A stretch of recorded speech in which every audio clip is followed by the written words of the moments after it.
There's a rather persistent idea that reboiling water, i.e., boiling water 2 or more times and allowing it to cool in between while making a cup of tea, is potentially harmful to your health, with some going so far as stating that regularly doing this even increases your chances of getting cancer. So, is it true that drinking reboiled water is bad for you?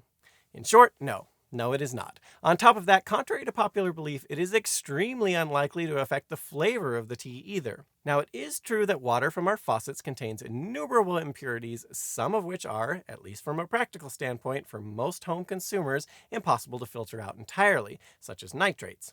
However, the concentration of these impurities is not generally particularly harmful in the normally negligible quantities you'll find in common tap water. This brings us to the chief argument generally leveled against twice boiled water: concentration of impurities.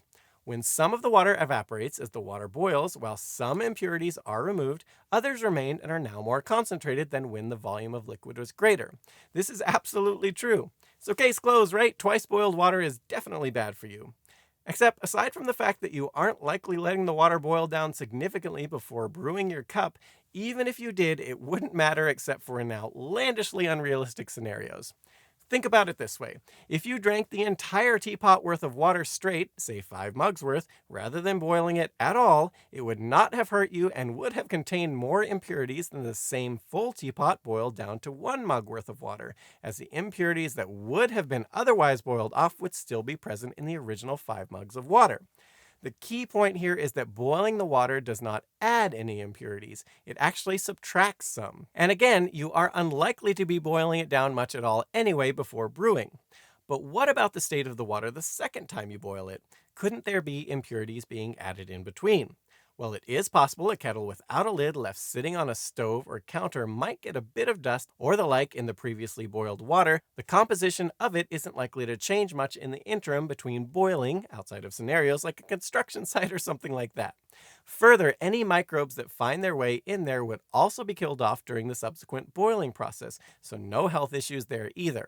The only potential problem area left then would be the water picking up something from the kettle itself. But studies have shown that while things like iron and nickel and the like do leach into food in exceptionally small quantities while you heat them in something like a stainless steel container, this is not so much the case when discussing leaching into tap water alone, particularly if you've used the container several times before, i.e., it's not new. Unsurprisingly, most kettles are made from extremely non-reactive substances, at least to tap water. Because of this, whether you boil the water once or several times, any impurities picked up from the kettle should be negligible in the vast majority of cases. If they're not, that's an issue with a faulty kettle and is likely an issue with once boiled water as well. Easy solution: get a better kettle. Another argument often leveled against the idea of using twice boiled water in tea is that it supposedly ruins the taste. Beyond the subjectivity of such a statement, the funny thing is, it's not actually clear twice boiled water affects the taste of tea at all, at least in realistic scenarios. On this one, while we could not find any studies on the idea of twice boiled water changing the taste of tea, we can at least look at the mechanisms involved to get an idea on whether it is likely or not that such a taste shift is occurring.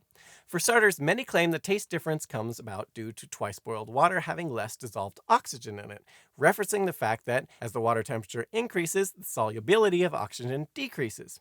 This latter fact is absolutely true. The former is not. You see, at 100 degrees Celsius, boiling point, the concentration of dissolved oxygen, assuming normal atmospheric pressure, will ultimately be near zero whether it's once or 10th boiled water. How long you boil the water does come into play somewhat, but even then the differences are minimal, with dissolved oxygen levels at 1 atmosphere and 0 degrees Celsius on the order of 15 parts per million compared to approximately 5 parts per million at 50 degrees Celsius and near 0 parts per million at 100 degrees Celsius. But my tea tasting palate is extremely refined and able to detect even the smallest of changes of dissolved oxygen levels, you say, as you idly clean your monocle.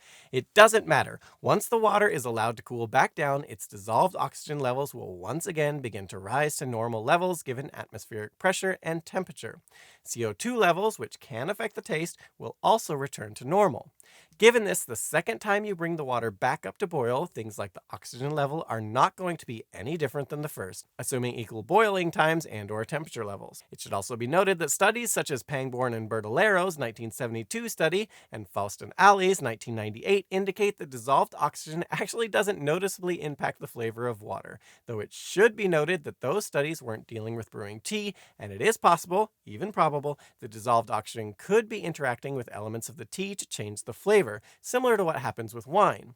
But either way, whether once, twice, or thrice boiled, you're getting essentially the same dissolved oxygen levels, assuming you boil or steep the same way each time. Another factor in twice boiled water that may affect the flavor is high concentration of impurities, which, as we already discussed, in realistic tea making scenarios isn't actually going to be much different than once boiled water. The only thing left would be the water picking up something from the kettle itself that affects the flavor. But again, as previously mentioned, studies have shown that while things like iron and nickel and the like do leach into foods in exceptionally small quantities while you heat them in something like a stainless steel container, this is not so much the case when discussing leaching in water alone. Speaking of drinking things rumored to be bad for you, Coca-Cola once replaced the contents of certain Coke cans with liquid that smelled like farts and blew about $100 million doing it. Why? Well, go check out our video on the story here.